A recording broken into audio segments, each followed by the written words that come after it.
संत रामपाल जी महाराज एक ऐसे महान संत जिन्होंने अपनी सतभक्ति, तत्व ज्ञान, करुणा और सेवा के बल पर समाज में नई मिसाल कायम की है। संत रामपाल जी महाराज की अगुवाई में उनके सभी सतलोक आश्रमों से समाज कल्याण के अद्भुत कार्यों ने समाज को सुनहरे भविष्य की एक नई उम्मीद दिखाई है। संत रामपाल जी महाराज से नाम दीक्षा लेने के बाद लाखों लोगों की लाइलाज बीमारियां जैसे कैंसर, एड्स आदि ठीक हुई। संत जी के ज्ञान से प्रेरित होकर उनके अनुयायियों ने लाखों यूनिट रक्तदान किया। संत जी ने लाखों बहन बेटियों का दहेज मुक्त विवाह करवाया।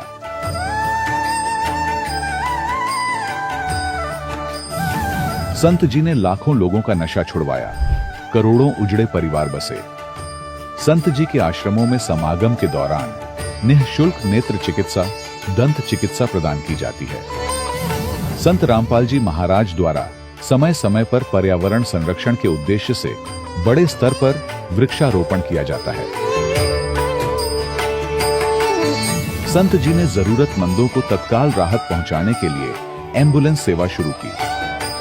संत जी अपने अनुयायियों को देहदान के लिए प्रेरित करते हैं, जिससे मानवता की सेवा और चिकित्सा क्षेत्र में सुधार हो सके।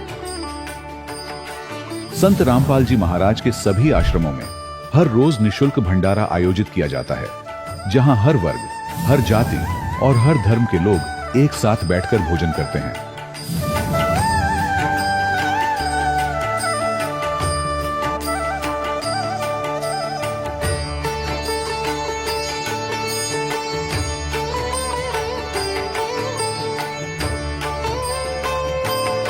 संत रामपाल जी महाराज के आश्रम में हजारों बुजुर्गों को सम्मान और प्यार के साथ जीवन जीने का अवसर मिलता है।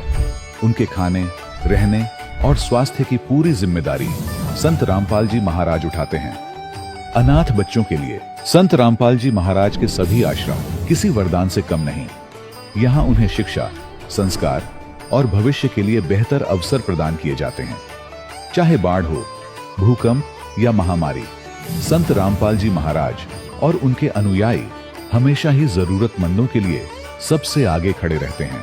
कोविड महामारी के दौरान संत रामपाल जी महाराज के आश्रमों से करोड़ों लोगों के लिए भोजन, दवाइयां और जीवन रक्षक सामग्रियां उपलब्ध कराई गई। चाहे गरीब की मदद हो या किसी शोषित और पीड़ित वर्ग के हक और सम्मान की लड़ाई, संत रामपाल जी महाराज ने हमेशा ही उनकी दबी आवाज को सरकारों तक पहुंचाया है और उन्हें उचित न्याय दिलवाने में अहम भूमिका अदा की है।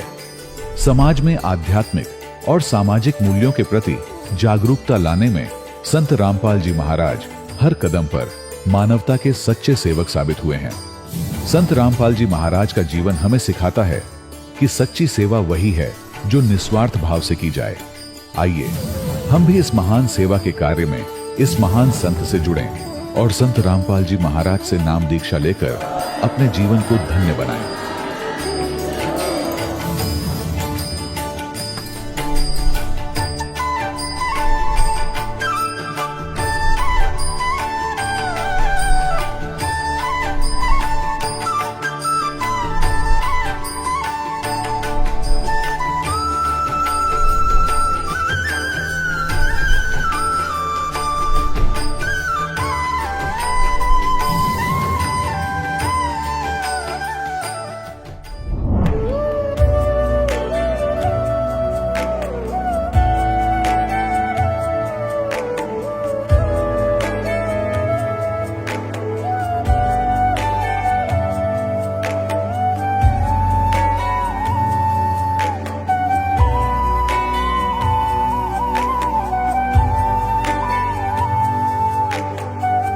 गीता में अर्जुन को स्वयं भगवान कह रहे हैं कि उस परमेश्वर की शरण में जा, उसके लिए उन संतों के पास जा जो तत्वदर्शी हो। इसी प्रकार हजरत मोहम्मद को उनका अल्लाह कह रहा है कि कोई और पूर्ण परमात्मा है। उसको पाने के लिए उन तत्वदर्शी संत की तलाश कर। वो प्रभु कौन है, ये जानने के लिए कृपया अवश्य सुनिए जगत गुरु तत्वदर्शी संत रामपाल जी महाराज के अमृत वचन।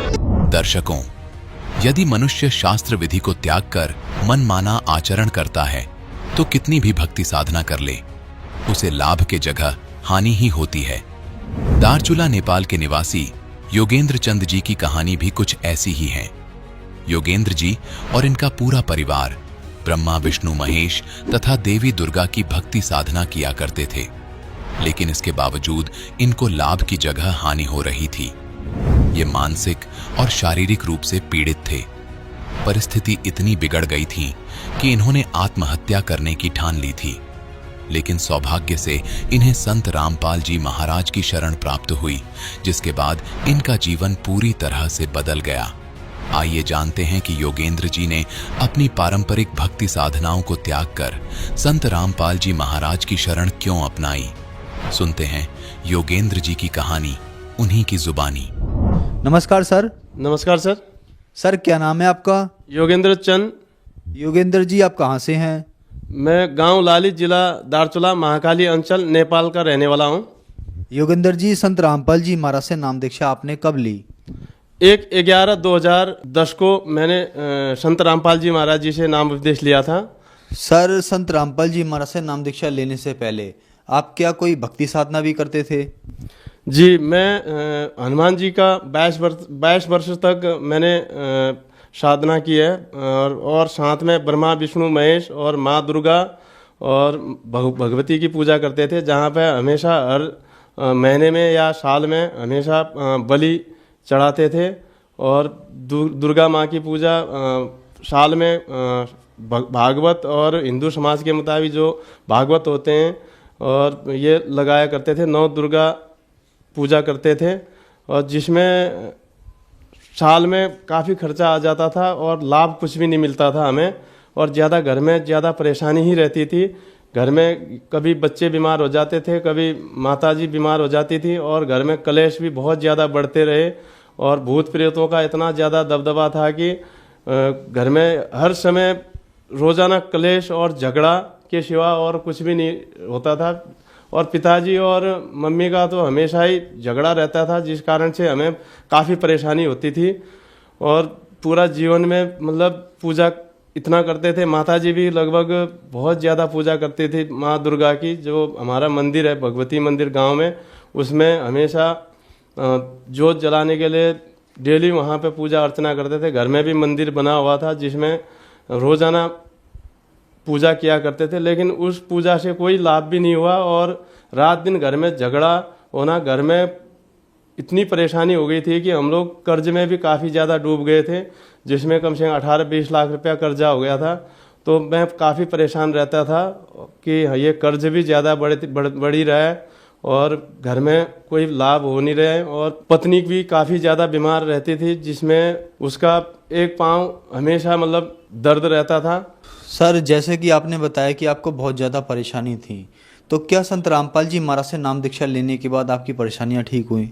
जी, बहुत ज़्यादा ठीक हुआ है। मेरा मानसिक तनाव ज़्यादा रहता था, और जो भी शरीर में जो दर्द था, मेरा बैकबोन में काफ़ी पैरालाइज की शिकायत हो गई थी। इस साइड से यहाँ से लेके पूरे नसें पूरे ब्लॉक हो गए थे, और जो ये शरीर है एकदम दुबला हो गया था मेरा। लगभग 50-52 kg का रह गया था मैं खुद इतना परेशान रहता था कि अब ये क्या होगा। और मैं ये सोच रहा था कि ये शरीर एकदम काम योग्य नहीं रहा। मैं काफ़ी मतलब एक्सरसाइज बहुत ज़्यादा करता था पहले, और एक समय ऐसा था कि मैं 500 बेंच और 500 सिटअप आर्मी में होने की वजह से मैं हर चीज़ एक्सरसाइज करता रहता था। 5 किलोमीटर बीपीटी और ये चीज़ें एक्सरसाइज करते थे हम लोग। तो जब मेरा एक समय ऐसा था कि एक्सरसाइज में एकदम इतना 500 बेंच सिटअप लगाने वाला, एक समय एक कदम भी चलने के लिए मजबूरी होने लगी, तो तब मुझे एहसास हुआ कि अब ये तो जीवन बेकार हो गया है, अब मैं क्या करूं। तो फिर मैंने भगवान को पुकारा, हे भगवान, माँ दुर्गा को पुकारा। मैंने कहा, हे माँ, मेरे शरीर को ठीक कर दीजिए, मैं तो बहुत ज़्यादा परेशान हो गया हूँ, एकदम दिमाग भी काम करना रह गया था। तो फिर कहीं से भी जब लाभ नहीं मिला तो मैं एकदम अपने को आत्महत्या करने के चक्कर में लग चुका था। तो जब मैं संत रामपाल जी महाराज जी की शरण में आया, तो तब जाके मुझे आराम हुआ और जो मेरी ये अल्पायु में मृत्यु थी वो संत रामपाल जी महाराज जी ने टाल दी। मेरी पत्नी काफ़ी बीमार रहती थी, जिसमें ये पेट सूजकर एकदम से इतना बहुत बड़ा पेट हो गया था, जिस कारण से जब डॉक्टरों को दिखाया, यहाँ पे पीलीभीत में डॉक्टर है पीटी सिंह, तो उनके पास में गए। वहाँ पे जाने के बाद में उन्होंने बोला कि भाई इनका बचना तो अब मुश्किल है, 99% ये ठीक नहीं हो पाएंगे और इन्हें लखनऊ ले जाओ, यहाँ पे हम नहीं कर सकते हैं। बहुत बड़ा हॉस्पिटल था, पीटी सिंह जी एक बहुत बड़े डॉक्टर हैं वहाँ पे, तो जिन्होंने लखनऊ के लिए रिफेयर कर दिया, लेकिन लखनऊ न ले जाकर हम फिर वापस घर ले गए उन्हें, और नेपाल में ले जाकर फिर किसी ने बोला कि चितवन में लेके जाना। तो वहाँ जाने के बाद में पता चला कि अब ये इनका बचना भी मुश्किल है। लगभग 5 किलो का रिपोर्ट में दिखाया, 5 किलो का जो ट्यूमर था, जो 5 किलो का ट्यूमर बहुत बड़ा हो जाता है, जिस कारण से वो न खाना न वो करना। गांव में तो सब कहने लगे ये अब नहीं बचेंगे, गांव वालों ने सब कहने लगे ये 2-3 दिन में ख़त्म ही हो जाएंगे, अब ये बोल के सारे कहने लग गए थे, जिस कारण से हमें कोई सूझ नहीं आई। फिर मैंने गुरुजी से प्रार्थना लगवाई, संत रामपाल जी महाराज जी से, तो गुरुजी की दया से गुरुजी ने कहा बेटा ठीक हो जाएगा, परमात्मा दया करेंगे कह दिया। वो ट्यूमर ऑपरेशन के द्वारा निकाला गया और जो ट्यूमर था 5 किलो का निकला। डॉक्टरों को दिखाया, जो उन्होंने बताया कि इसमें 5 किलो का जो ट्यूमर है ये अब ऑपरेशन से भी ठीक नहीं हो सकता है, क्या कि उन्होंने रिफेयर कर दिया था। उत्तर प्रदेश पीलीभीत के पास में जो डॉक्टर है पीटी सिंह जी, वहाँ पे दिखवाया तो उन्होंने कहा कि भैया ये इनके पेट में बहुत बड़ा ट्यूमर हो चुका है, इनका ऑपरेशन होगा, वो भी बचने के कोई चांसेस नहीं है, हमारी बस की बात नहीं है, कह के उन्होंने लखनऊ ले जाने के लिए कहा। तो जब हम वहाँ से चले गए वापस घर, तो फिर पत्नी के लिए हमने गुरुजी से प्रार्थना लगवाई, संत रामपाल जी महाराज जी से प्रार्थना लगवाने के बाद में गुरुजी का आदेश आया कि ठीक हो जाएगा कह के। तो परमात्मा की दया से वो ऑपरेशन जो है सक्सेस हो गया और पत्नी की जान बची। आज लगभग 5-6 साल हो गए हैं जो कि पत्नी ठीक से है। मेरे पिताजी एक बार आश्रम में आए हुए थे और मैं भी उस टाइम में ऑन सर्विस में था, वहाँ हैदराबाद से मतलोक आश्रम बरवाला में आ गया था। तो गुरुजी के लिए दर्शन के मैं लाइन में लगे हुए थे पिताजी और हम, तो हमारी चर्चा होने लगी। इतने में पिताजी को अधरंग मार गया और उनका पूरा जो ये गला है यहाँ से घूमकर यहाँ तक पहुँच गया। तो बाद में काफ़ी देर तक वो होता रहा। गुरुजी के दर्शन होके हम लोग जैसे ही चले गए तो फिर ये काल का बहुत ज़्यादा अटैक था वहाँ पे, और ज़्यादा मतलब उनका परेशानी होने लगी। गला बिल्कुल यहाँ से मुड़कर पूरा एकदम टेढ़ा हो गया। तो हम लोग वहाँ पर रोने लगे, चिल्लाने लगे। फिर मैंने गुरुजी से प्रार्थना लगवाई, उसी टाइम में गुरुजी के दर्शन हो रहे थे, तो गुरुजी ने आदेश दिया ठीक हो जाएगा, चिंता मत करो कहा। और फिर अमृत जल मांगा, अमृत जल जैसे ही दिया, पिताजी का जो गला एकदम से टेढ़ा हो रखा था वो सही हो गया। और फिर वहीं पर जो आश्रम में नॉर्मल हॉस्पिटल फर्स्ट एड के लिए बनाया हुआ था, उसमें नॉर्मल इलाज करके पिताजी ठीक हैं। आज हमारे घर में जो पिशाच पूजा होती थी, पूरे खानदान के लोग आते थे और वो पिशाच पूजा साल में एक बार किया करते थे, जिसमें माताजी भी बहुत ज़्यादा उसमें कांप जाते थे और घर में शांति के लिए ये सारा कार्य करवा लेते थे। लेकिन ये कोई कुछ उस पूजा से कुछ भी लाभ नहीं होता था और ज़्यादा घर में क्लेश झगड़ा बढ़ता ही रहता था। और खुद मुझे भी प्रेत की बाधा थी, जो बिल्कुल शरीर में एकदम से कंपन जैसा रहता था। जब संत रामपाल जी महाराज जी से नाम उपदेश लिया तो वो भी लाभ हुआ है। एक बार घर में लेटिन बाथरूम बनाने के लिए हमने एक खड्डा खोद रहे थे, जिसमें बच्चे भी वहाँ पे नॉर्मल काम छोटा मोटा काम कर ही रहे थे। तो मेरा लड़का था सबसे छोटा वाला त्रिदेव, जो वहाँ पे आ गया और ऊपर से जो शब्बल रखा हुआ था वो उसके सर पे गिर गया।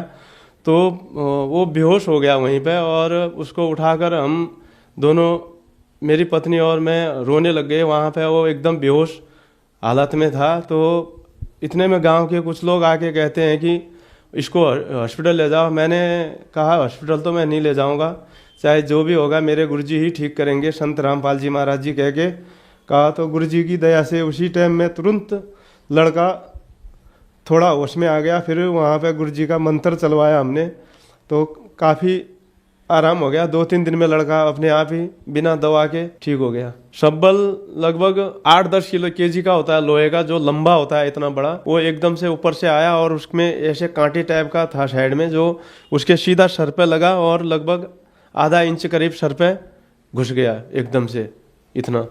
तो खून बहुत ज़्यादा बहने लगा नॉर्मल। उस हिसाब से फिर गुरुजी से प्रार्थना करने के बाद में घर में ही ठीक हो गया। मुझे नशे की भी बहुत ज़्यादा लत थी, जो दारू, खैनी, गुटखा, भांग, तंबाकू सब चीज़ सेवन करता था। जब घर में जाता था तो रात को 12 बजे तक मेरे साथ के जितने भी मेरे दोस्त हैं आते थे, और मैं छुट्टी में लगभग कब छुट्टी गई पता नहीं होता था, लगभग 15-20 बोतल दारू भी लेके जाते थे आर्मी से। वो सारा दारू खाने के बाद में लगभग कई हज़ार रुपये का दारू फिर पी जाता था मैं, और पैसे की कुछ भी बचत नहीं थी। आज 11 साल से परमात्मा की दया से मेरा इन चीज़ों को पीना तो दूर, कोई पीता है तो उनको भी बताता हूँ कि भैया ये गलत चीज़ है, मत पियो। मैं जो दुख के दौर से गुजर रहा था एकदम, जो मेरे शरीर में जो पैरालाइज की शिकायत थी, जो मेरी आत्महत्या करने की जो ये प्रबल एकदम इच्छा हो रही थी कि मैं अब यहाँ हार चुका था इस संसार से, तो संत रामपाल जी महाराज जी की दया से आज मैं जिंदा हूँ। तो संत रामपाल जी महाराज जी की ही दया से हूँ। तो मेरे जो भी मैंने ये गलत व्यसन किए थे, दारू, मीट, मांस, भांग, तंबाकू, खैनी, गुटखा, ये सारी लत मेरी छूट गई। लोग कहते थे कि भाई 100 चूहे खाकर बिल्ली हंस को चले, लेकिन आज मैं जिस हिसाब से हूँ वो भी खुद कहते हैं कि भाई ये वाक्य ही पहले से अच्छा सुधर गया है, कुछ भी नहीं तो नशा तो नहीं करता है कहते हैं। मुझे भी बहुत खुशी होती है कि लोग कहते हैं कि हाँ भाई ये नशा नहीं करता है, और उतना नशा करता था और रात दिन दारू खाता था, और जिसमें अपने दोस्त भी बिगड़ रहे थे जितने थे, और पैसे का भी नुकसान हो रहा था। आज वो सारा पैसा बचत भी हो रहा है और बढ़िया अपने घर में सुख शांति भी हुई है। सर हम आपसे पूछना चाहेंगे, आप क्या काम करते हैं? जी, मैं भारतीय सेना का जवान हूँ, जो नेपाल से जो गोरखा रेजिमेंट है, 9GR बोलते हैं, क्षेत्रीय यूनिट है, उसमें मैं कार्यरत हूँ। तो जो लोग आज आपको टीवी पर देख रहे हैं और वो भी इन सब परेशानियों से ग्रस्त हैं, उनके लिए आप क्या कहना चाहेंगे?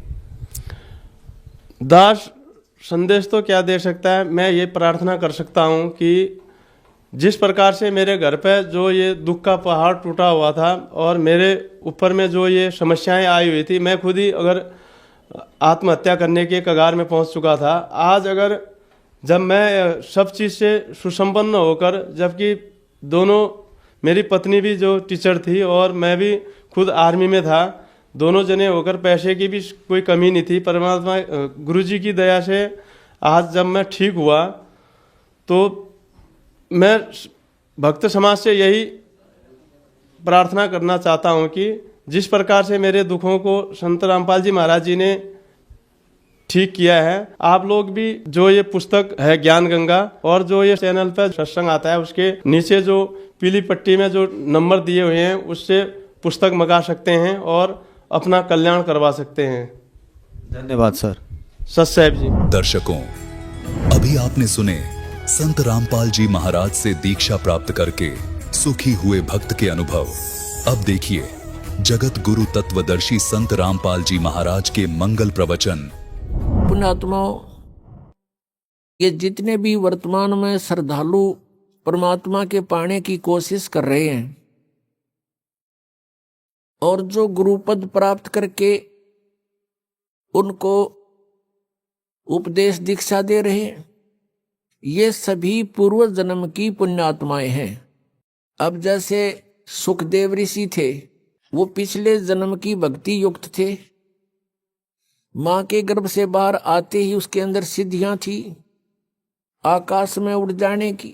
फिर परमात्मा का उसको ज्ञान हुआ, साधु संत मिले, श्री जनक जी से उपदेश लिया, फिर उन्होंने उनको ज्ञान सुनाया। उसके बाद उनकी बुद्धि ठिकाने आई कि पूर्व जन्म की कमाई है, और जब तक ये बैटरी चार्ज है तेरी सुखदेव, आकाश में भी उड़ सकता है और भी किसी को आशीर्वाद देकर उनको लाभ भी पहुंचा सकता है अपने धन से। और अंत में तुम जीरो हो जाएगा, शून्य हो जाएगा, तेरी भक्ति नहीं रहेगी, बर्बाद हो जाएगा। तो सुखदेव जी बुद्धिमान थे, तुरंत फैसला कर गए राजा जनक जी से उपदेश ले लिया और अपना कल्याण करवाया। तो पुण्यात्माओं, वर्तमान में जितने भी ये संत हैं, गुरुपद प्राप्त है इनको, ये पिछले जन्म जन्मांतर के इनके शुभ संस्कार इनके साथ हैं और अब इनके वचन में भी शक्ति है और किसी को लाभ और हानि ये कर सकते हैं। इतने इनके अंदर पूर्व बैटरी 4 जन्मों के संस्कार इनके साथ हैं, वो सिद्धियां हैं। अब जैसे इन्वर्टर लगा रखा है, इन्वर्टर की बैटरियां फुल चार्जड हैं और आगे चार्जर उसे हटा रखा है, कनेक्शन काट दिया, तो जब तक वो बैटरी चार्ज है तब तक तो पंखे भी चलेंगे, ट्यूब भी जलेगी। यानी सर्व लाभ जो इन्वर्टर दे सकता है वो आपको प्राप्त होते रहेंगे। और आगे चार्जर ना होने से उसकी क्षमता समाप्त हो जाएगी, वो डिस्चार्ज हो जाएंगी बैटरियां, तो फिर एक के दम सब सुविधाएं बंद हो जाएंगी। कारण क्या था कि उसको फिर से कनेक्ट करना था बिजली से चार्जर लगा करके, तो वो आगे काम करती रहती है। तो ऐसी दशा इन संतों की हुई है जो वर्तमान में संत गुरुपद पर हैं या इनके जो पूर्वज हैं जहां से डेरे स्थापित हुए हैं। ये पूर्व जन्म की पुण्यात्माएं थी और उस समय जिस समय इन्होंने ये डेरे स्थापित किए, उपदेश देने लगे, श्रद्धालु बहुत ही परमात्मा को चाहने वाले थे, शिक्षा थी नहीं, तो ये सोचा करते थे ये जो ज्ञान दे रहे हैं महापुरुष हैं, इन्होंने परमात्मा पाया है, ऐसी ऐसी बातें बना रहे हैं। तो एक वक्ता और पूर्व जन्म की जिसकी भक्ति साथ है, उसके वचन में भी पावर होती है, उसकी बोलने की शैली भी अन्य प्राणियों से कुछ श्रेष्ठ होती है, जिस कारण से श्रद्धालु उन पर आसक्त हो जाते हैं और निसंशय होकर के उनके वचनों को अंतिम और सत्य मान लेते हैं। पुण्यात्माओं, ये काल का जाल है। इस राधा स्वामी पंथ या और भी जितने पंथ हैं, धन धन सतगुरु सच्चा सौदा पंथ, ये है तो शिवदयाल जी वाले ही विचारों पर आधारित, पर नाम ने अलग से रख लिया बोतल में। बोतल में पदार्थ वही है, मेक नारा लिख लिया, इतना सा अंतर है। अब पुण्यात्माओं, श्री शिवदयाल जी को कोई ज्ञान नहीं था, कबीर परमेश्वर जी का ज्ञान चुरा के और ये स्वयंभू संत बन गए। इनका कोई गुरु नहीं था श्री शिवदयाल जी का। आगरा पन्नी गली के अंदर ये रहते थे। इनके घर पर श्री तुलसी साहेब जी हाथरस वाले एक संत थे, वो भी स्वयंभू संत थे और उन्होंने भी कबीर परमेश्वर की वाणी को पढ़ा था। कबीर परमात्मा की वाणी को पढ़कर उससे अपना अनुभव साथ में मिक्स करके अपनी पुस्तक, अपने सतर के ज्ञान की पुस्तक बना दी उसने, घट रामायण। उसने पूर्ण रूप से परमात्मा को निराकार सिद्ध किया है और परमात्मा का प्रकाश ही प्रकाश है। सचखंड के अंदर परमात्मा है नहीं, वहां आत्मा जाकर के ऐसे लीन हो जाती जैसे बूंद समुद्र में। और यही ज्ञान इस राधा स्वामी पंथ वालों के पास है। तो उसने एक और कंसेप्ट क्लियर कर रखा है घट रामायण भाग 1 में श्री तुलसीदास हाथरस वाले ने, कि पांचों नाम काल के जानो। जो पांचों का नाम इस राधा स्वामी पंथ में प्रदान किए जाते हैं श्रद्धालुओं को, श्री तुलसीदास हाथरस वाले ने कहा है ये पांचों नाम काल के हैं। और फिर इनसे हटकर बताया है कि 2 मंत्र और हैं, एक सतनाम है, एक आदि नाम है। सतनाम के बारे में वो परिचित नहीं था खुद भी श्री तुलसीदास हाथरस जी वाले, कि वो 2 अक्षर का होता, वो 2 अक्षर से परिचित नहीं था। उसने सतनाम को सतनाम सतनाम ही बता दिया। और आदि नाम से भी परिचित नहीं था तुलसीदास हाथरस वाले। तो श्री शिवदयाल जी ने वही ज्ञान वहां से सुनाया और फिर अपना हठ योग करके कई वर्षों तक 15-16 वर्षों तक कोठे में कोठा यानी बंद कमरे के पीछे कमरा, उसमें बैठ के हठ योग किया। उसको कहते हैं इसको सुरत शब्द अभ्यास किया। इनकी बुद्धि देखो। और ये शब्द किसको मानते हैं? अंदर जो आ रही है आवाज धुन, उस पर ध्यान रखना, उस पर सुरत लगा के रखना, ये सुरत शब्द अभ्यास कहते हैं। ये सुरत शब्द अभ्यास ये नहीं है। सुरत शब्द अभ्यास ये है जो गुरुजी ने मंत्र दिया, उसका जाप करते समय उस पर सुरत रखा, मैं क्या बोल रहा हूं, क्या जाप कर रहा हूं, इसकी प्रैक्टिस करना, ये सुरत शब्द अभ्यास है। और ये हठ योग को सुरत शब्द अभ्यास बताते हैं। ये किसी भी संत मत में नहीं किया किसी ने। किसी भी महापुरुष का उदाहरण देख लो आप। आदरणीय गरीबदास साहिब जी को स्वयं परमेश्वर सतपुरख आकर मिले थे, कबीर परमेश्वर जी, सन 1727 में। उस समय गरीबदास साहिब जी गांव छुड़ानी, जिला झज्जर, हरियाणा वाले 10 वर्ष के थे। खेतों में गौवें चरा रहे थे अन्य पालियों के साथ। तो वहां से परमात्मा सतपुरुष सतलोक में लेकर गए उनको कबीर परमेश्वर जी, और सभी ब्रह्मांडों से परिचित कराया। सभी ब्रह्मा विष्णु महेश की सतिथि से परिचित कराया। सतलोक में जाकर परमात्मा को देखा। एक तेजों में शरीर में करोड़, एक रोम को में करोड़ सूर्य मिला दे, करोड़ चंद्रमा, इतने शरीर की शोभा है उस परमात्मा की, वो उससे भी अधिक शोभा है एक रोमकूप की। यानी साकार है, नर आकार है, सिंहासन पर विराजमान है। और परमेश्वर कबीर जी ने अपने दूसरे रूप में, जो यहां साधु संत रूप में आए हुए थे, उस रूप में जाकर के चंवर किया।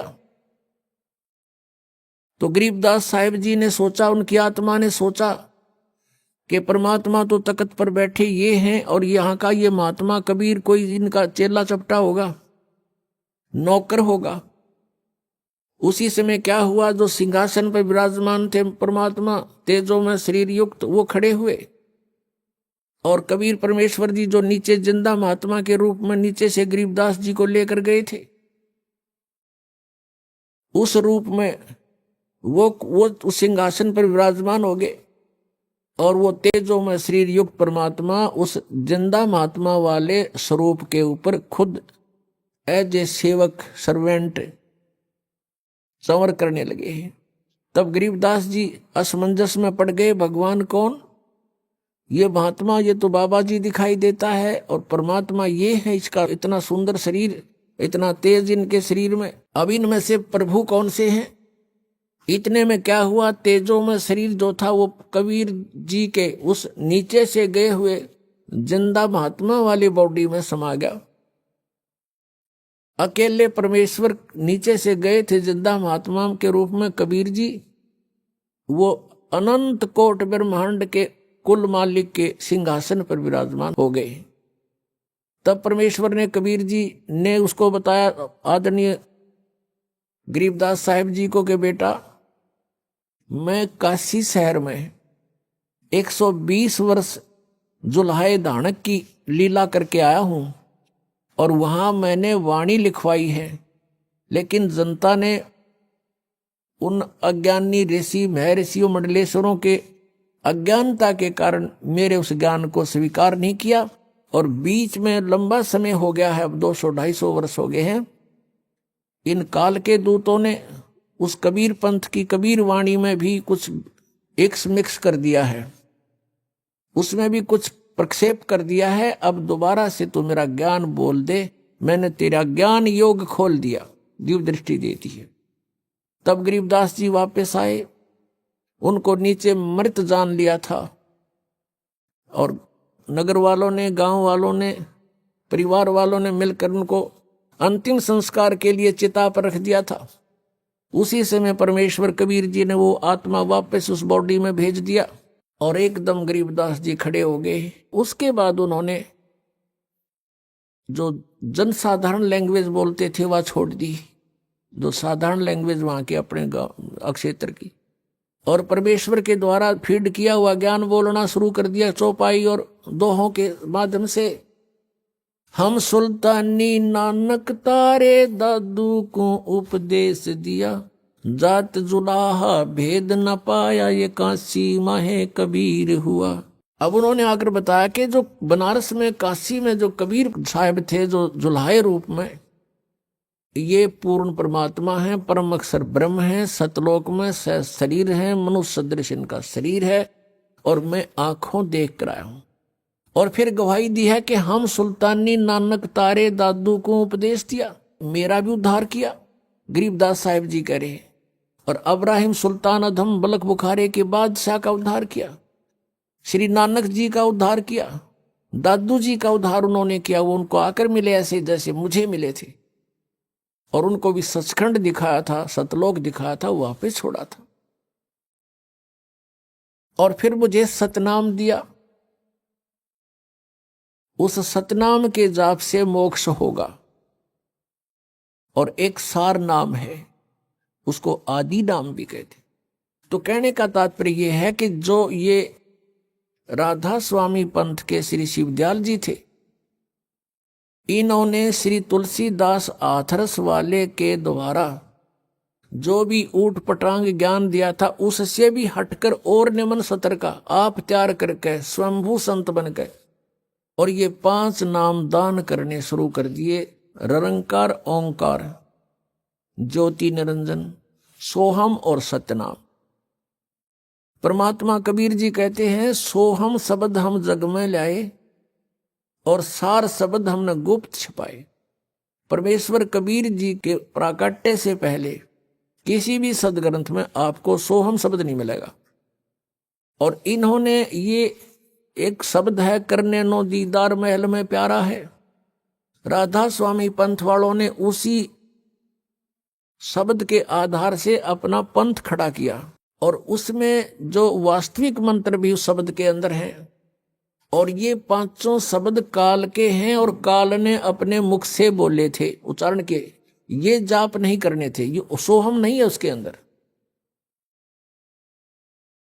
और सतनाम भी नहीं है, वो शक्ति शब्द है, शक्ति सतनाम के स्थान पर। तो ये 5 नाम काल के हैं, इनसे हटकर वो 5 नाम ये दास आपको प्रदान करता है, वो इन कमलों के खोलने के भिन्न हैं। जो जिन्होंने उपदेश ले रखा वो आपको पता है।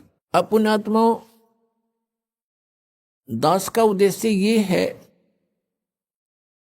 कि आप जी को सत्य से परिचित कराऊं। जिन्होंने परमात्मा पाया है उन्होंने कौन सी साधनाएं की हैं, कौन से नाम जाप किए हैं और कैसे उनकी रहनी थी, कैसे उनकी क्रियाएं थी, जिनसे उन्होंने परमात्मा प्राप्त हुआ। उनसे हटकर यदि हम कोई अन्य साधना, उसका कोई अन्य तरीका अपनाते हैं या कोई अन्य मंत्र जाप करते हैं तो हम परमात्मा प्राप्ति नहीं कर सकते। अब जैसे इन राधा स्वामी पंथ वालों का ये भी मानना है कि संत कुछ भी नाम दे दे वो है फल फूल जाएगा, ये भी इनकी अपनी सोच है और ये झूठ है, गलत है, अनुचित है। जैसे हमने आम का पौधा बीजना है, आम के पौधे को बोने के लिए आम का ही बीज बोना पड़ेगा। यदि कोई बीज हम बो दें आम नहीं लगेगा। जैसे बबूल का बो दिया, नीम का बो दिया तो आम नहीं लगेगा, फलेगा वो भी।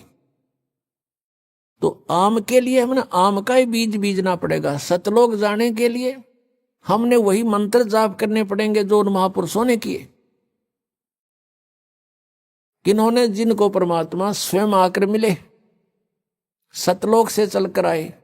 उनको कौन कौन है उनमें से वो अच्छी आत्माएं, पुण्यात्माएं, जिसके विषय में ऋग्वेद मंडल नंबर 9 और सूक्त नंबर 86 मंत्र 26-27, ऋग्वेद मंडल नंबर 9 सूक्त 82 मंत्र 1, 2, 3, ऋग्वेद मंडल नंबर 9 सूक्त 96 यानी 96 मंत्र 16 से 20 तक, ऋग्वेद मंडल नंबर 9 सूक्त 1 मंत्र 8 और 9 में, ऋग्वेद मंडल नंबर 9 सूक्त 20 मंत्र 1 में, और भी अनेक स्थानों पर ऋग्वेद मंडल नंबर 9 सूक्त 94 मंत्र 1 में, 94 के 1 में इसमें स्पष्ट किया है कि वो परमात्मा सतलोक में रहता है, ऊपर तीसरे मुक्ति धाम में, और सतलोक से गमन करके चल कर आता है। सह शरीर है मनुष्य सदृश, उसका नाम कबीर देव है। और वो कबीर देव यहाँ अच्छी आत्माओं को आकर मिलते हैं, बहुत स्पीड से आते हैं, जैसे विद्युत, आकाशीय विद्युत जितनी स्पीड से गिरती है इतनी तीव्र गति से आकर के 1 सेकंड में पहुंच जाते हैं वह सतलोक से, और अच्छी आत्माओं को मिलते हैं, उनको तत्व ज्ञान प्राप्त कराते हैं। इसी आधार से परमात्मा इन महापुरुषों को मिले थे। किन किन को? आदरणीय धर्मदास साहिब जी को, आदरणीय मलुकदास साहिब जी को, आदरणीय नानक साहिब जी को, आदरणीय दादू साहिब जी को, आदरणीय गरीबदास साहिब जी को, गांव छुड़ानी जिला दद्दर हरियाणा वाले को, आदरणीय गीसा दास साहिब जी को, गांव खेखड़ा और जिला मेरठ उत्तर प्रदेश में। इन महापुरुषों का तो दास को याद है, ध्यान है कि इनको परमात्मा सीधे मिले, और इन्होंने जो मंत्र जाप किए, जैसी साधनाएं उनकी क्रियाएं थी, वो भी दास के को खूब ज्ञान है, और आपको भी परिचित कराता हूं। धर्मदास जी कभी हठ योग नहीं किया, और स्वयं परमेश्वर कबीर जी ने एक उदाहरण पेश किया, एक रिहर्सल करके दिखाया हमारे को, कि वो कपड़ा बुनते थे और नाम भी जाप करते थे। कहने का भाव ये है कि कबीर परमेश्वर से एक संत मत चला, ये भी मानते हैं राधा स्वामी पंथ वाले भी, और कबीर परमेश्वर ने कोई हठ योग नहीं किया, वो तो जुलाहे थे आपके सोच से। हम तो कहें वो भगवान थे और परमात्मा को लीला करने आए थे, तो जुलाहे का कार्य करते थे, और ये भी दिखाते थे कि मैं भाई भक्ति करता हूं। हमारे को उदाहरण दे रहे थे। उन्होंने हठ योग नहीं किया कभी भी। कहीं दिखा दो उनका, किसी उनके पूरे लिटरेचर में दिखा दीजिए कि वो हठ योग किया था कभी। परमात्मा कहा करते थे, हमें आगाह कराते थे, सचेत करते थे, कहते थे कि मुझे सो सतगुरु मन भावे, जो इन नैनन अलख लखावे, आंख ना मूंदे कान ना रूंदे, और ना अनहदुल जावे, साधो मने सो सतगुरु मन भावे, जो सहज समाध बतावे। सहज समाध तो चलते उठते बैठते, जैसे आपको कोई टेंशन हो जाती है किसी कारण से, चलते फिरते उसकी चिंतन रहता आपको, एक पल भी आपका माइंड वहां से हटता नहीं, ये आपकी समाधि लग गई उसके साथ। तो ऐसे हम परमात्मा के गुणों से और यहाँ के दुखों से परिचित होकर फिर हम परमात्मा को इस श्रद्धा से उसका मेडिटेशन करेंगे, उसको पाने के लिए उसको चाहेंगे। जो पति भरता पति से राती, आन पुरुष नहीं भावे, बस पीहर में सुरत प्रीत में, ऐसे ध्यान लगावे। कहते हैं जैसे पति भरता लड़की अपने पीहर चली जाती है ससुराल से, तो वो कहती है वहां सारा काम करती है घर वालों का और किसी को महसूस नहीं होने देती, लेकिन उसका एक पल भी अपने पति से ध्यान हटता नहीं। दिस इज द सहज समाधि, सिंपल मेडिटेशन। ये सिंपल मेडिटेशन को सहज समाधि कहते हैं। ये संतों की थी। ये हठ योग, कान बंद करो, इन संताएं गोड्डे कंडे में हो गए, ठाए अंडे, फिर इन्हें बर्बाद कर दिया अपने जीवन। जैसे धर्मदास साहिब जी भी ऐसे ही अपना कार्य करते थे। वो सेठ थे, बिजनेसमैन थे, कभी हठ योग नहीं किया। आदरणीय मलुकदास साहिब जी भी किसान थे, अरोड़ा खत्री जाति से थे, उन्होंने भी हठ योग नहीं किया, अपना किसान का कार्य करते थे। आदरणीय दादू साहिब जी तेली का काम करते थे, कोल्हू चलाते थे, तेल निकाला करते थे। आदरणीय गरीबदास साहिब जी किसान थे, जाट थे, गांव छुड़ानी जिला दद्दर के, और खेती करते थे, हल जोतते थे, पाली जाते थे, कभी हठ योग नहीं किया। आदरणीय नानक साहिब जी थे, पहले सर्विस करते थे, परमात्मा प्राप्ति के बाद पहले तो प्रचार किया 10-12 वर्ष, फिर लास्ट के 16 वर्ष अपने खेतों में काम करते थे और जो उनके निकट आता था उनको सतमार्ग भी बताते थे। आदरणीय घीसादास साहिब जी ये भी किसान थे और खेती करते थे और भक्ति भी करते थे, और किसी भी संत को भगवान नहीं मिला, क्योंकि सभी ने परमात्मा निराकार बताया, जबकि परमात्मा साकार नर आकार मनुष्य दृश्य है।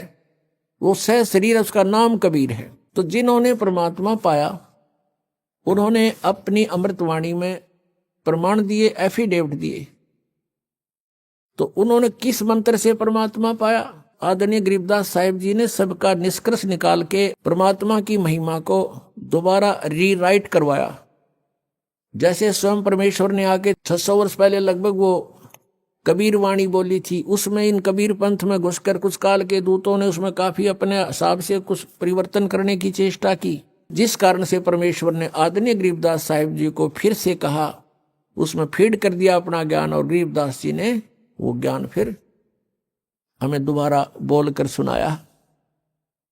उस ज्ञान के आधार से और कबीर साहिब में बचे हुए सत्य ज्ञान के आधार से, और फिर परमेश्वर ने कहा था कि धर्मदास तो ये लाख दोहाई, ये मूल ज्ञान कहीं बाहर ना जाई। मूल ज्ञान बाहर जो पढ़ी, ये बिचली पीढ़ी हंस नी तरही।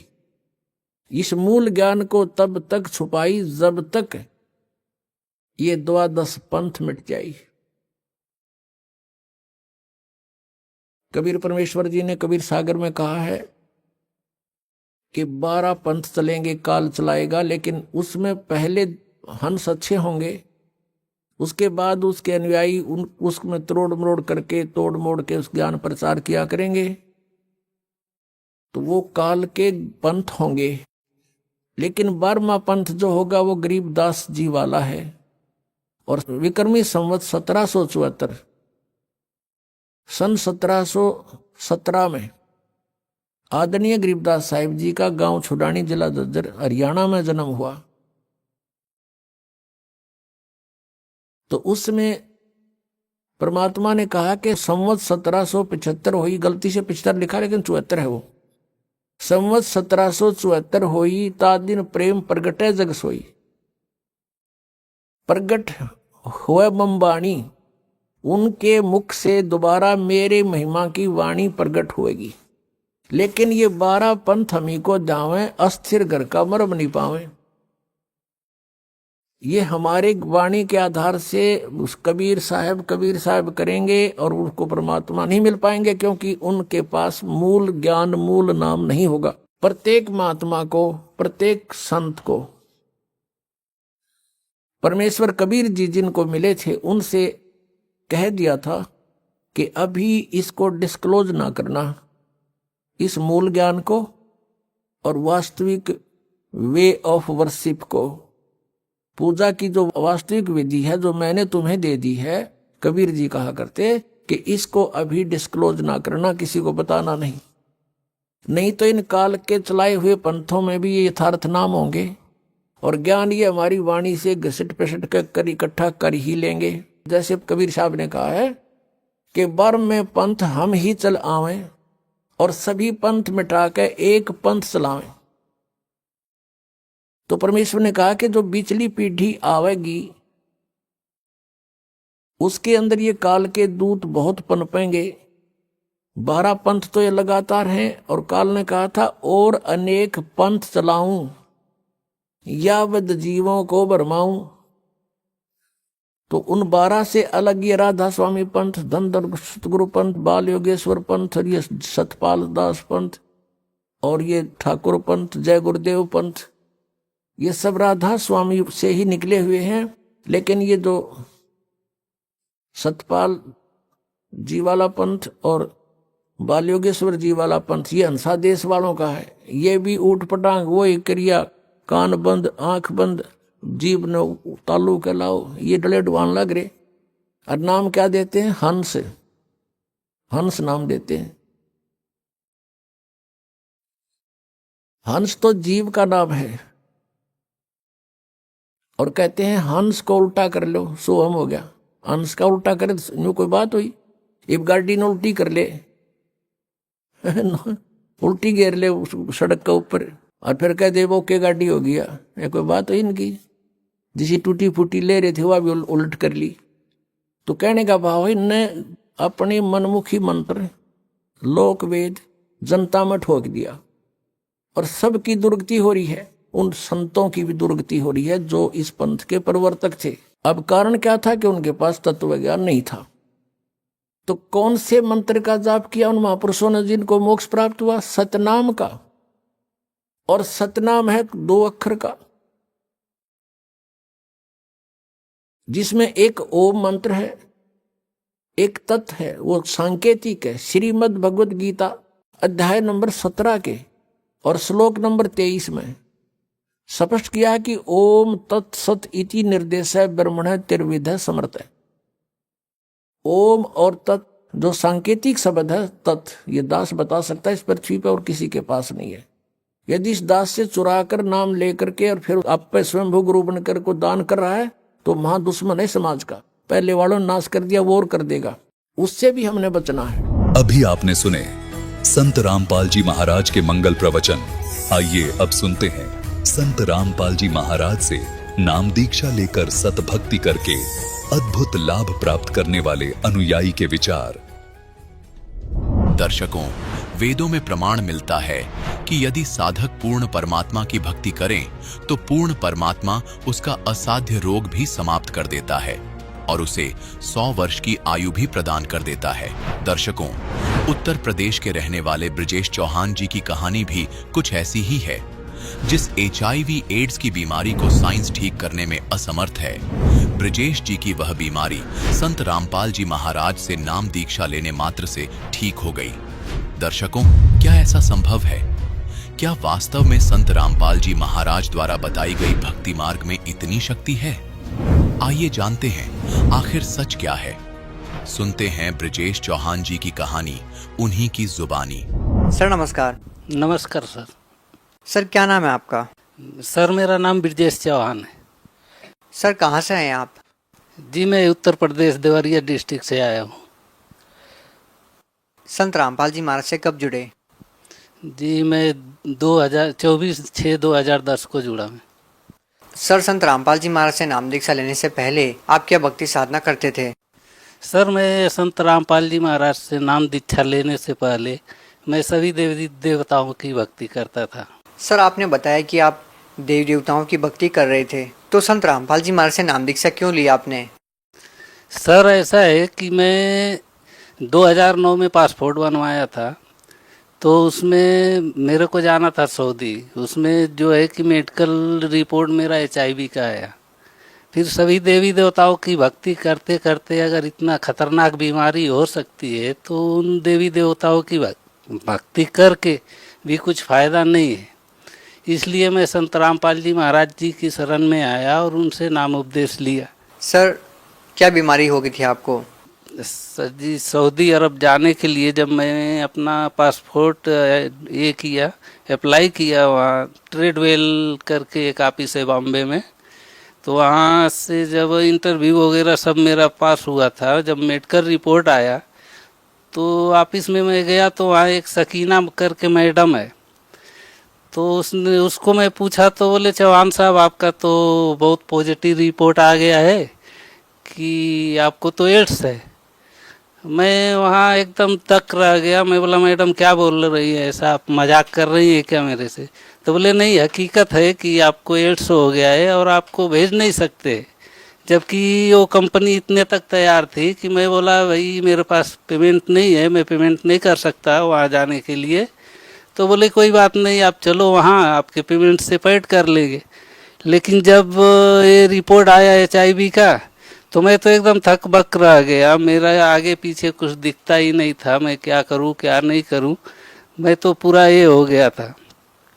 फिर वहाँ एक फारूक करके था, बोले कोई बात नहीं तुम चले जाओ सऊदी, फिर देख लेंगे उधर जाने के बाद। तो जो सकीना मैडम है ऑफिस में काम करती थी, वो बोले चौहान जी ऐसा टीटिंग करके नहीं जाना आप कि आपका पैसा डूब जाएगा वहाँ, आप जाओ मत वहाँ। मैं बोला ठीक है मैडम। फिर मैं वहाँ से जब नासिक आया, 2-4 जगह और रिपोर्ट करवाया तो सब जगह वही दिखा मेरे को, HIV एड्स का। संत रामपाल जी महाराज के बारे में कैसे पता चला आपको? तो एक मनोज करके है, भगत जी है, उन्होंने मेरे पास काम कर रहे थे, मैं उनको बताया ये बात कि भाई मनोज मेरे को तो ऐसा ऐसा बीमारी हो गया है। तो वो बोले, वो हंसने लगा, बोले यार भगत जी भाई साहब आपको इतना खतरनाक बीमारी हो गया है? मैं बोला हाँ मेरे पास ये सब रिपोर्ट है। तो बोले कोई बात नहीं, आप चलो बरवाला आश्रम में, वहाँ संत रामपाल जी करके है कि वहाँ से आप अगर नाम दीक्षा लेके भक्ति करे तो आपका कल्याण हो सकता है। फिर मैं बोला यार ऐसे कोई दवा इसका है ही नहीं, पूरे विश्व में कोई दवा नहीं है। मैं तो अभी एकदम टूट गया, मेरे बच्चे छोटे छोटे हैं, अभी उनका क्या होगा। जबकि घर वाले बोल रहे थे मेरी आदत से दारू पीना खाना ऐसा, तो क्या बोल रहे थे कि भाई ये अगर मर गया तो इसके बच्चों से भीख मंगवाएंगे कटोरा देकर। अब बच्चों का भी तकलीफ, इधर एड्स का कोई इलाज नहीं। तो मनोज बोले कि भाई चलो वहाँ। मैं बोला नहीं मैं नहीं जा सकता, क्योंकि मेरा दारू वगैरह नहीं मैं छोड़ सकता हूँ। मर गया तो भी चलेगा, लेकिन फिर बच्चों का प्रॉब्लम आता था कि बच्चे कहाँ जाएंगे। तो ऐसे ऐसे करके गया मैं बरवाला। सर जैसा कि आपने बताया कि आपको HIV एड्स था, सर इस बीमारी के बारे में जो आप बता रहे हैं, सर इसकी जांच आपने कहाँ करवाई? जी सर जी, इसकी जांच में जब बॉम्बे में मेडिकल करवाया था तो वहाँ से मेरे को मालूम पड़ा। फिर नासिक में 2-3 जगह पे प्राइवेट हॉस्पिटल में चेक करवाया, वो भी सेम रिपोर्ट आया। फिर मैं सिविल में जाके चेक किया, वहाँ पे भी सेम रिपोर्ट आया बस। फिर ये अपनी दवा, ये सिविल का ये ट्रीटमेंट है, इस पे अपना ये दवा स्टार्ट किए थे। और अभी मैं जब से संत रामपाल जी महाराज जी से नाम उपदेश लिया हूँ तो साधना करते करते अभी मेरा जो HIV एड्स है वो बिल्कुल तरह से ठीक हो चुका है, मुझे कोई तकलीफ नहीं है अभी। सर क्या आया रिपोर्ट में? सर रिपोर्ट दिखाना। ये मेरा HIV टेस्ट है, HIV-1 और HIV-2 दोनों निगेटिव बता रहा है। सर कौन से डॉक्टर ने आपको बताया कि आपको HIV एड्स पॉजिटिव है?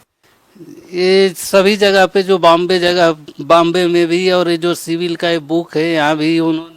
कहाँ के सिविल हॉस्पिटल में आपने दिखाया? नासिक सिविल हॉस्पिटल पे दिखाया था, और ये उसका ट्रीटमेंट जो चालू था वो बुक है वहाँ का। सर अक्सर जब लोगों को बीमारियाँ होती है तो मेडिकल में जाते हैं और डॉक्टर के ऊपर निर्भर हो जाते हैं और अपना स्थायी इलाज करवाते हैं, लेकिन जब आपका डॉक्टर से इलाज नहीं हुआ तो आप संत रामपाल जी महाराज की शरण में जाते हैं। तो सर ये समझाने की कोशिश कीजिए कि संत रामपाल जी महाराज की शरण में जाने के बाद कैसे आपको लाभ हो गया, कैसे आपको आराम हो गया? वहाँ जब आश्रम में पहुँचा तो गुरुजियों से दर्शन में गया तो मैं उनको बताया, गुरुजी से, संत रामपाल जी महाराज से बोला कि मेरे को ऐसा ऐसा बीमारी है, अब तो मुझे कुछ अच्छा ही नहीं लगता, मैं क्या करूँ। तो संत रामपाल जी ने कहा कि भाई परमात्मा दया करेंगे, जहाँ जब सब रास्ते बंद हो जाते हैं तो परमात्मा दया ही करते हैं, और ये परमात्मा का दरबार है, तुम भक्ति करो तुम्हारा ये रोग कट ही जाएगा।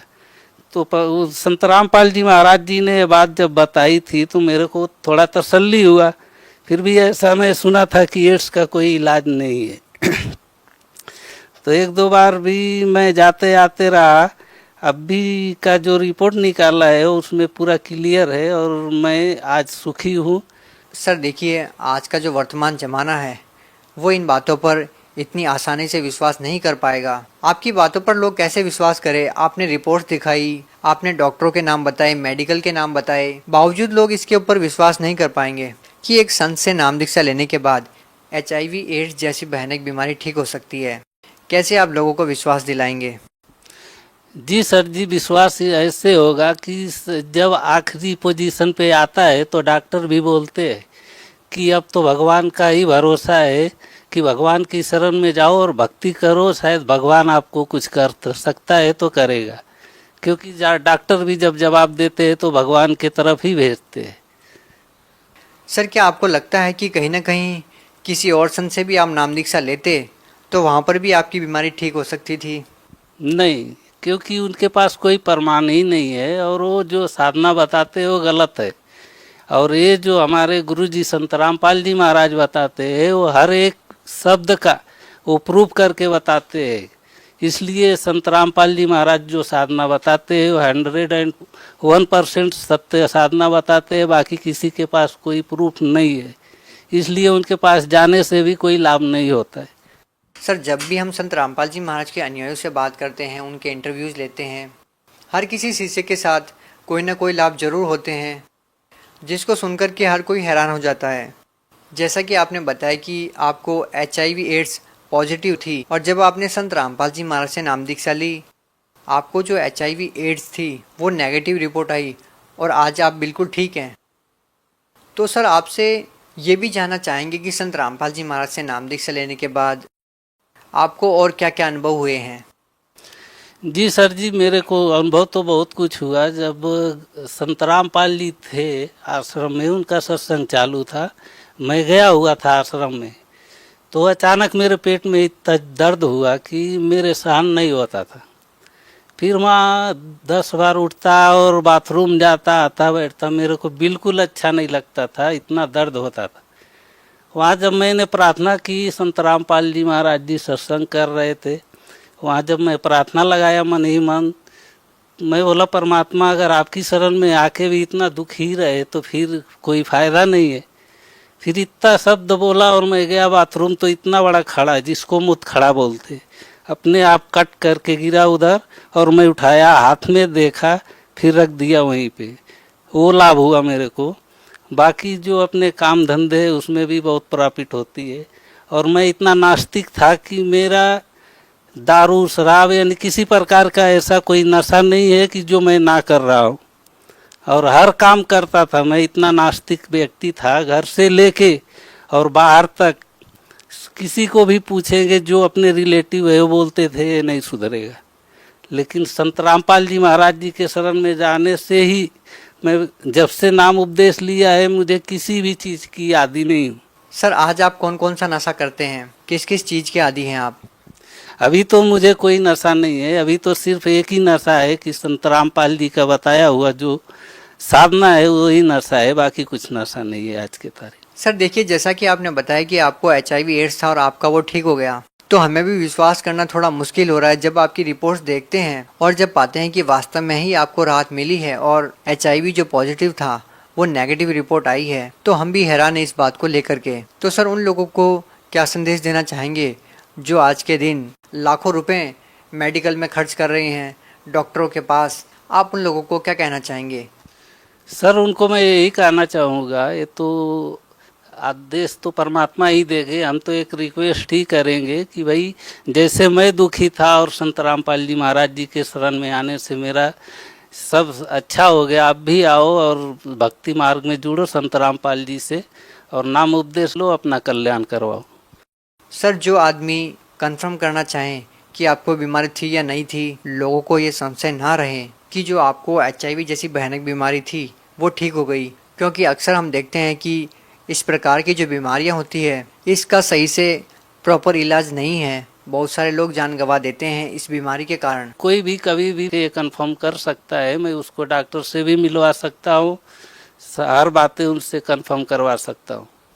सर, आपको जो संत रामपाल जी महाराज से नाम दीक्षा लेने के बाद ये लाभ हुए हैं, आज के दिन यदि कोई ये लाभ संत रामपाल जी महाराज से लेना चाहें तो वो कैसे ले सकते हैं? सर, संत रामपाल जी महाराज जी का विभिन्न चैनलों पे सत्संग आता है, उस पे आप कुछ फ़ोन नंबर रहते हैं, उसको देख के उस पर कांटेक्ट करके और वहाँ से पता कर सकते हैं। हर जिले में हर जगह पे नामदान स्थल उपलब्ध है और लोग बता देंगे, वहाँ से आप नामदान प्राप्त कर सकते हैं। सर, नाम दीक्षा लेने के लिए कितने पैसे देने होंगे? सर, वहाँ तो 1 रुपया भी नहीं देना होता है, सब वहाँ की व्यवस्था फ्री ऑफ कॉस्ट है, वहाँ कोई भी पैसा नहीं लिया जाता है। बहुत बहुत धन्यवाद आपका। सच्चा है।